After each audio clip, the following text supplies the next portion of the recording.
Saludamos en esta mañana al doctor Andrés Martínez, profesor universitario, experto en Derecho Internacional. Doctor Martínez, muy buenos días. ¿Cómo mira el panorama en el país con estas 15 candidaturas por el momento que muy probablemente se convertirán en 16?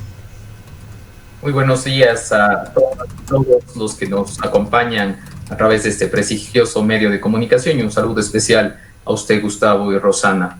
Yo creo que lo que sucede dentro del país es un poco el reflejo de esa pérdida, esa falta de institucionalidad que hemos vivido en los últimos tiempos. Entre otras cosas, motivada por la falta de una presencia sólida de partidos políticos que de una u otra manera tengan una presencia. Y por otro lado, precisamente la existencia también de unos incentivos electorales vía fondos públicos que son repartidos entre las distintas tiendas. Muchos a veces se preguntan y dicen, pero ¿cómo puede ser posible que el candidato A, B, C o D, de entre los 15 o 16 que se lleguen a aprobar, piense que va a tener alguna posibilidad dentro del proceso electoral? Y la respuesta es clara, no necesariamente creen que van a tener opciones, pero lo que sí consideran es que pueden ser parte del reparto de ese fondo electoral si cumplen obviamente un número de votos, lo cual nos lleva a varias reflexiones. Nos lleva primero a una reflexión sobre la necesidad al interior de una democracia de partidos políticos sólidos y también una presencia sólida que esperemos que suceda, obviamente con la búsqueda de generar mayor gobernabilidad al próximo presidente dentro de la Asamblea Legislativa. Después hablaremos obviamente de lo que sucede en Perú, pero el fenómeno se parece en ese sentido. Y lo segundo, por otro lado, lo necesario sería pensar en mecanismos a través de los cuales, si bien es cierto, se discuta, uno, si es necesario brindar fondos públicos con el propósito de que los candidatos, en este caso, puedan participar en una contienda electoral. Hay otros sistemas y hay otros modelos que tampoco nos deberíamos cerrar a pensar, en los cuales, si bien es cierto, no existe un fondo electoral, existen unos límites de fondos por parte de privados. Hay que pensar, sobre todo dentro de un contexto de pandemia y, por supuesto, en un país en vías de desarrollo como el Ecuador, hasta qué punto es posible y hasta qué punto es viable que se otorguen, obviamente, unos fondos para realizar estas campañas. Y más allá de eso, vamos a ver aproximadamente unos 3 candidatos que serán los que al final del día terminen sobresaliendo, entre ellos 2 que se disputan tanto el centro izquierda, y otro que se disputa parte de los votos del centro y más pegados hacia la derecha. Veremos cuál es el comportamiento en los siguientes meses, pero hay una tendencia, siempre ha existido una tendencia a nivel del Ecuador de un apoyo más desde el centro hacia la izquierda. Andrés, muy buenos días. Quizás este número elevado de candidatos que tenemos hasta el momento y que podría todavía incrementarse, lejos de democratizar la participación, de democratizar el voto, profundiza o más bien radicaliza esta polarización que ya ha venido viviendo el país durante años. Yo creo que no necesariamente polariza, porque no es que tengamos un amplio arco desde la extrema izquierda a la extrema derecha. Al contrario, lo que sí llegamos a tener, creo yo, es un fenómeno similar al que sucedió en las elecciones seccionales del 2019. Si queremos hacer un análisis respecto de lo que podría eventualmente llegar a suceder en el 2021, todos son por obvias razones elucubraciones, pero es necesario vernos en el espejo de lo que sucedió en el 2019. ¿Qué sucedió en el 2019? Precisamente se dio gran polarización en ciudades, por ejemplo, como Cuenca, como la ciudad de Quito, donde, si bien es cierto, se creía, entre comillas, que existían candidaturas seguras, precisamente es la forma a través de la cual, entre comillas, se minaron los votos, es decir, se repartieron los votos entre pequeños electores y entre pequeños, obviamente, candidatos, hizo que al final del día las diferencias sean mínimas a la hora de elegir, por ejemplo, lo que sucedió en la ciudad de Quito y lo que sucedió propiamente en Cuenca, a un outsider. El fenómeno del outsider en las elecciones presidenciales del Ecuador, creo yo, desde un punto de vista objetivo, no sería un tema esquivo y podría presentarse en este caso a través de la figura de uno de los candidatos. Y me refiero precisamente a uno de los tres y uno que ocupa obviamente el centro izquierdo. Doctor Martínez, ¿cuál es su evaluación sobre los procesos de elecciones primarias en Ecuador, que pretendían ser filtros para tamizar y definir opciones más legítimas? Bueno, yo creo que al final del día, si bien es cierto, existen buenas intenciones por detrás, el problema es que se termina, entre comillas, burocratizando y convirtiendo lastimosamente en un acto mediático en ocasiones y por otros lados en un simple cumplimiento de formalidades. Como usted bien lo señala, estimado Gustavo, la idea que estaba por detrás era precisamente generar un filtro con el propósito de que las bases, los militantes, sean quienes directamente eligen.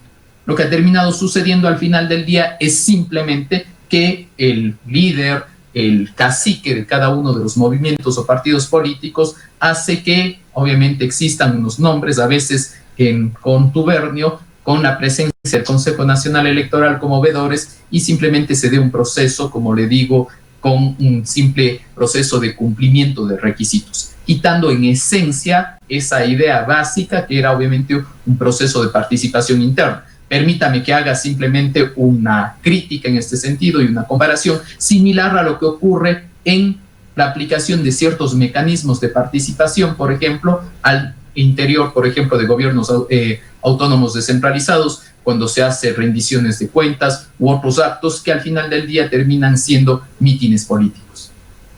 Antes de ir al tema del Perú, que sin duda es importante analizarlo con usted, doctor Martínez, quisiera también su opinión sobre un paso que ha dado el gobierno recientemente, el de nombrar a Alberto Dajic como parte del equipo asesor de economistas.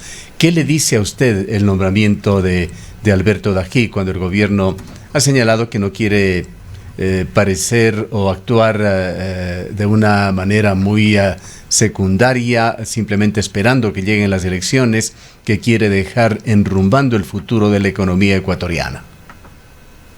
Yo creo que es muy importante este tipo de acciones que nos lleven a reflexionar realmente qué van a ocurrir en las próximas elecciones respecto con los planes de gobierno. Puede sonar muy idílico en mi caso, pero creo que siempre es necesario referirnos a los planes de gobierno para ver qué hay detrás. Si nosotros tomamos el plan de gobierno, la idea del plan Toda una Vida del señor Moreno, y lo comparamos frente a las acciones que están sucediendo, nos va a llamar poderosamente la atención. Y en segundo lugar, creo que es necesario hacer referencia a esto, ¿sí? Una cosa es lo que sucede en la teoría, es decir, lo que estaba planteado, y otra cosa es lo que está sucediendo en la práctica. Creo que al final del día el nombramiento como tal llega también como, no sé, yo creo que como un tema de respuesta a ciertos intereses detrás, ¿no? Al final del día veamos que en los últimos meses ha habido un cambio de ministro de Economía. El ministro de Economía actual está obviamente ya, el ex ministro de Economía, perdón, el señor Martínez, ha sido elegido ya obviamente vicepresidente de países del Banco Interamericano de Desarrollo, y no olvidemos que quien llegó a la presidencia del BID es precisamente quien contaba con la anuencia del presidente Trump.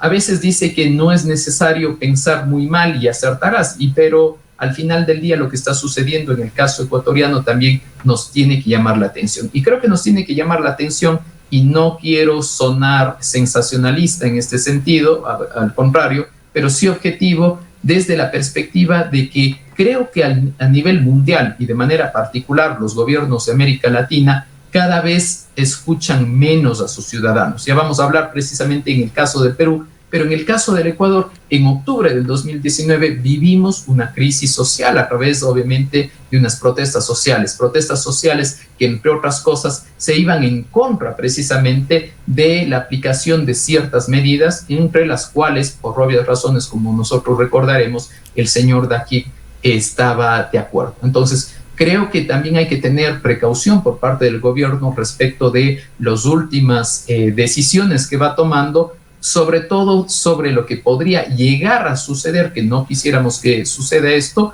en tan solo aproximadamente 4 meses previo a una elección. Hay, yo diría que opiniones divididas sobre Alberto Dajiga. Hay mucha gente que le admira, pero hay mucha gente que también lo califica como terrorista económico. Esta etiqueta se la ganó luego de ser vicepresidente con Sixto Durán por sus ideas extremas de derecha. Para hablar sobre algunas de las últimas actuaciones o opiniones, más que nada de Dajiga, pues no ha estado en el poder. Él dio un apoyo total a las medidas que el gobierno intentó tomar en octubre del 2019. Es abiertamente pro minero y en general está de acuerdo con medidas de ajuste económico de una línea neoliberal. Sí, yo creo que es interesante no solamente hacer un análisis de lo que propone el señor Dajiga, que si bien es cierto es un ex político, ahora recobra obviamente su presencia, y en relación con lo que usted acaba de decir, estimado Gustavo, durante los últimos días he estado haciendo un análisis específico precisamente sobre las precandidaturas que opinan sobre los temas mineros, y es bastante particular, ¿no? En el caso del candidato de UNES, él señala que están opuestos a unos procesos extractivistas grandes. En el caso del señor Lasso apoya una minería en tanto en cuanto sea sustentable, y en el caso del señor Pérez está en contra de la minería metálica a gran escala. Es muy importante también leer entre líneas y sobre todo ver qué dicen esos planes de gobierno. Y perdón que vaya hacia los temas de los planes de gobierno, pero creo que en los planes de gobierno es un tema fundamental tenerlos en cuenta, porque si llega a ganar cualquiera de los candidatos que acabo de señalar, la única forma de fiscalizar su administración será a través de los planes de gobierno inscritos en el Consejo Nacional Electoral. Por eso a nuestras amigas y amigos que nos ven y que nos escuchan por este medio de comunicación, yo siempre hago el llamado de, es necesario, si usted quiere votar por el candidato A, B, C o D de su preferencia, lo lógico es que por lo menos lea cuáles son las líneas de acción, precisamente para después no tener problemas de decir, yo creía que el candidato A pensaba tal cosa y termina siendo una cosa totalmente distinta.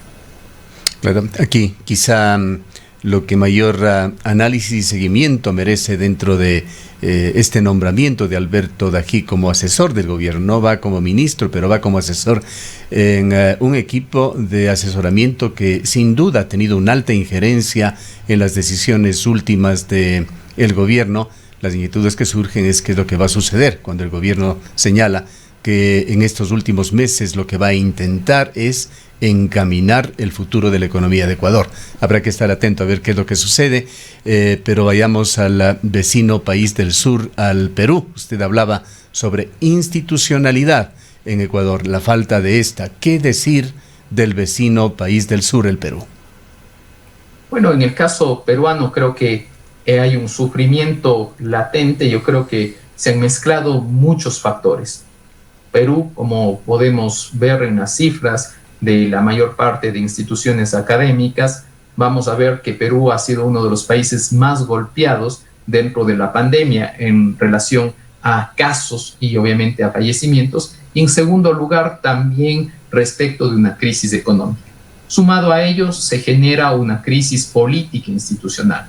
Pensemos que en menos de 4 años han tenido 3 presidentes. Nos parece algo similar a lo que vivimos a inicios del presente siglo en el caso ecuatoriano, pero obviamente en el caso de Perú se da algunas particularidades, y la particularidad especial que nos ocupa el día de hoy es precisamente hablar de los cambios en el caso del señor Vizcarra y en el caso del señor Merino, y la fallida llegada el día de ayer de la señora Silva, que no alcanzó la votación respectiva.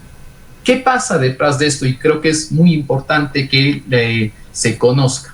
El problema al final del día de lo que ocurre es una figura que se encuentra en el artículo 113 de la Constitución Política de la República del Perú, que se denomina la famosa vacancia o la vaca, ¿sí? Y la vacancia, el artículo 113, el numeral segundo, habla de la incapacidad moral o física, en este caso moral, declarada por el Congreso. Y esto es un tema bastante, si ustedes quieren, etéreo, porque a diferencia de lo que puede llegar a suceder con un proceso de censura vía juicio político, que es una situación totalmente distinta, en el caso peruano, esta particularidad que subyace ya desde la Constitución de 1939 permite al Congreso, ¿sí?, simplemente con la forma de, en este caso, son aproximadamente 130 congresistas, tan solo el 20% puede solicitar esta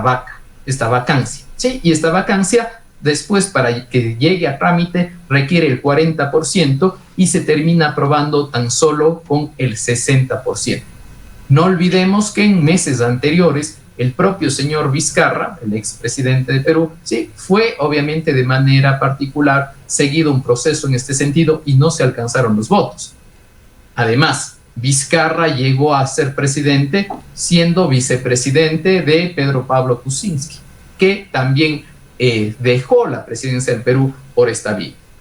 Pero hay un tema por detrás que es muy importante y que lastimosamente es un fenómeno negativo dentro de las administraciones públicas de América Latina y, por qué no decirlo, del mundo, y que es el fenómeno de la corrupción.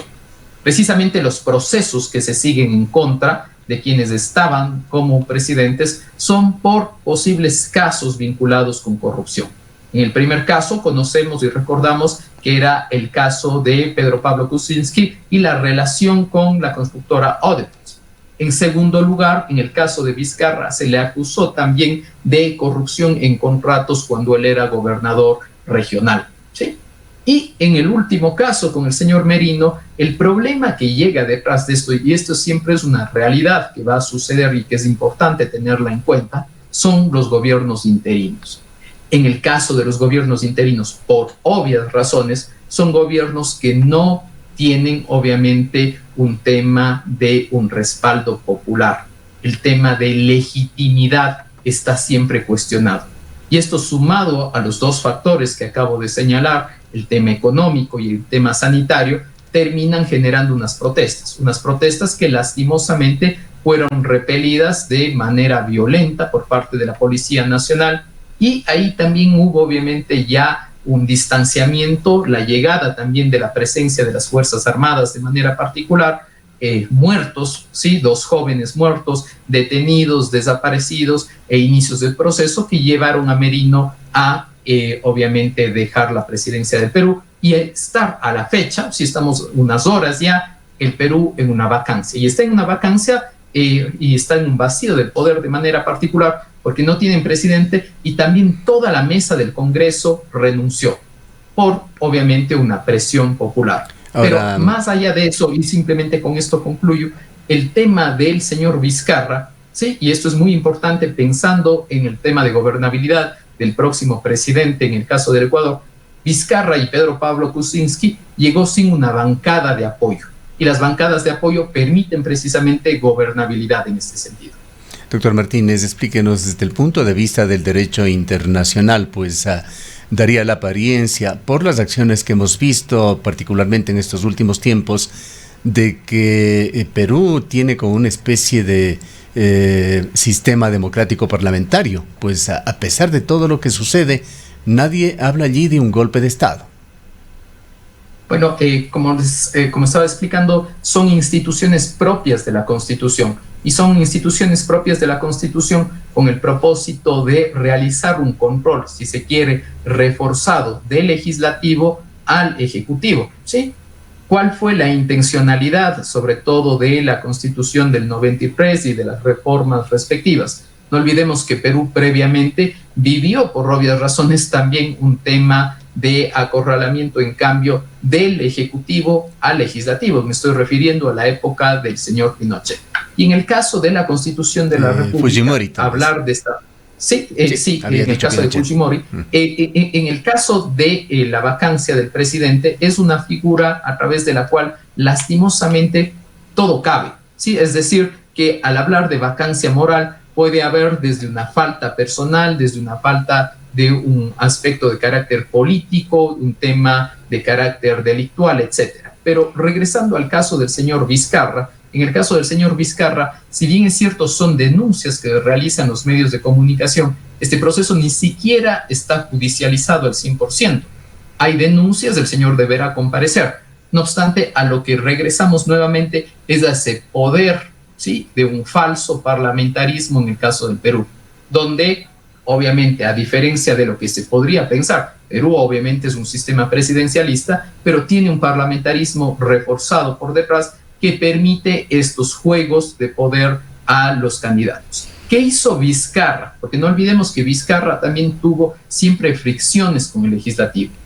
Vizcarra optó por una de las formas a través de la cual que establece la Constitución peruana de suspender las Cortes, en este caso sería el Congreso, ¿sí? Y convocar reelecciones. Convocó elecciones porque él pensaba que suspendiendo las Cortes, en este caso al Congreso Nacional, iba a obtener una gran votación. El problema fue que, si bien es cierto, se sumaron otras fuerzas políticas, Vizcarra no obtuvo una votación detrás que le permitió un sólido manejo del Congreso, haciendo un parangón de lo que podría llegar a pasar en el caso ecuatoriano. En el caso ecuatoriano, lo que va a terminar sucediendo de acuerdo a las nuevas formas de asignación de votos, sí, lo que va a terminar sucediendo al final del día es que vamos a tener unos 2, 3 o 4 grandes bloques legislativos que de una u otra manera podrían estar A, aliados al presidente, que sea de turno, o B, que se unan los que no están aliados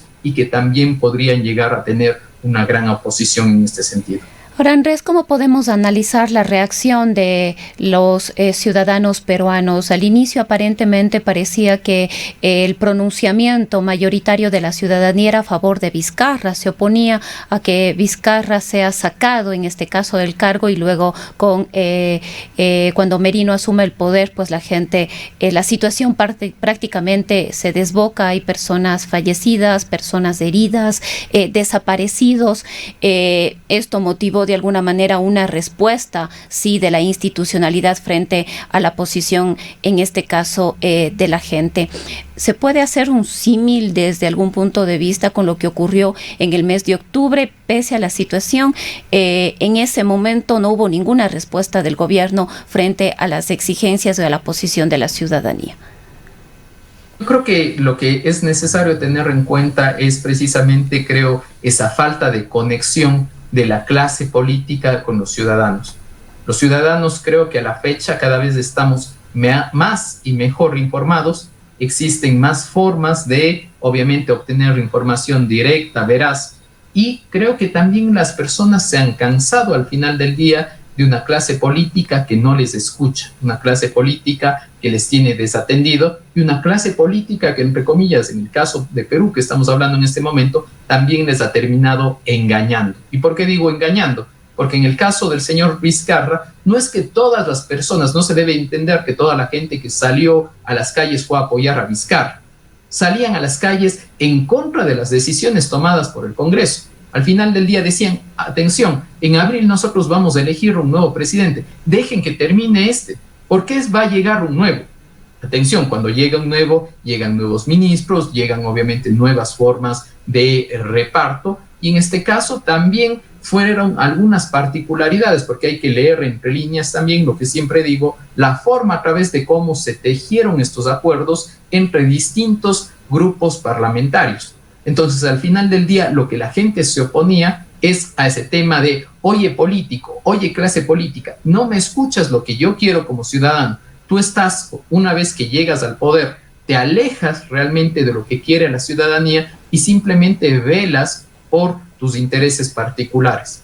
Y esto es lo que lastimosamente viene sucediendo, no solamente en el caso ecuatoriano, no solamente peruano, chileno, argentino, colombiano, y podemos seguir dando más ejemplos, porque precisamente hay esta falta de conexión. Yo creo que los ciudadanos son más críticos, exigen a la fecha sus derechos, y creo que es necesario generar una nueva clase política que responda necesariamente a estos intereses. Gracias, doctor Martínez, por habernos atendido. El doctor Andrés Martínez es profesor universitario, experto en Derecho Internacional. En el Ecaustro, desde hace 20 años, trabajamos día a día para generar la energía que tú necesitas. Hoy, renovamos nuestro compromiso de servir a la región y al país, generando desarrollo con conciencia y conservación ambiental, y siempre mirando al futuro. El Ecaustro es